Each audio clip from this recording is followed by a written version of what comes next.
നമസ്കാരം.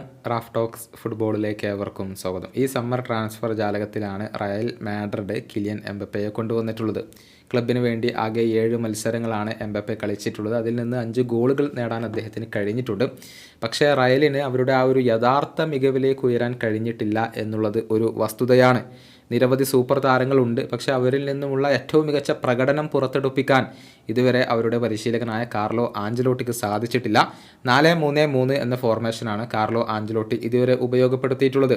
മുന്നേറ്റ നിരയിൽ വലത് വിങ്ങിൽ റോഡ്രിഗോയുണ്ട്, ഇടത് വിങ്ങിൽ വിനീഷ്യസ് ജൂനിയർ ഉണ്ട്. സെൻറ്റർ സ്ട്രൈക്കറുടെ റോളിലാണ് കിലിയൻ എംബപ്പെ കളിക്കുന്നത്. ഇനിയിപ്പോൾ മധ്യനിരയുടെ കാര്യത്തിലേക്ക് വന്നാൽ ഫെഡെ വാൽവർദെ, ബെല്ലിംഗ്ഹാം, ചുവാമിനി എന്നിവരാണ് ഉള്ളത്. പക്ഷേ ഈ ഒരു ഫോർമേഷൻ അത് പ്രതീക്ഷിച്ച രൂപത്തിൽ ഇതുവരെ ക്ലിക്കായിട്ടില്ല.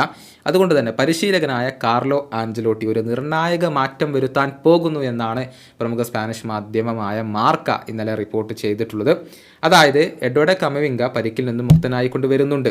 അതുകൊണ്ട് തന്നെ ഫോർമേഷൻ 4-4-2 എന്ന രീതിയിലേക്ക് മാറ്റാൻ കാർലോ ആഞ്ചലോട്ടി ഇപ്പോൾ ഉദ്ദേശിക്കുന്നുണ്ട്. മുന്നേറ്റ നിരയിൽ നിന്നും ഒരാളെ ഒഴിവാക്കി മധ്യനിരയിലേക്ക് ഒരാളെ ഉൾപ്പെടുത്താനാണ് ഇപ്പോൾ കാർലോ ആഞ്ചലോട്ടി ഉദ്ദേശിക്കുന്നത്.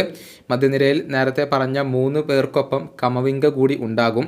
മുന്നേറ്റ നിരയിൽ ഒരാൾക്ക് സ്ഥാനം നഷ്ടമാകും എന്ന് പറയുമ്പോൾ അത് മിക്കവാറും റോഡ്രിഗോക്ക് തന്നെയായിരിക്കും. സ്ട്രൈക്കർ പൊസിഷനിൽ കിലിയൻ എംബപ്പയും അതുപോലെ തന്നെ വിനീഷ്യസ് ജൂനിയറും ആയിരിക്കും ഉണ്ടാവുക.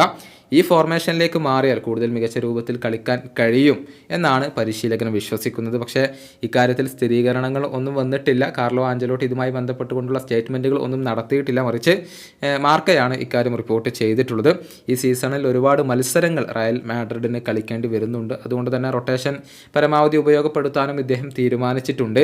ആർദ ഗുലർ, ബ്രാഹിം ഡയസ്, എൻട്രിക്ക് എന്നിവർക്കൊക്കെ പ്രാധാന്യം കുറഞ്ഞ മത്സരങ്ങളിലായിരിക്കും മിക്കവാറും സ്റ്റാർട്ടിംഗ് 11-ൽ സ്ഥാനം ലഭിക്കുക.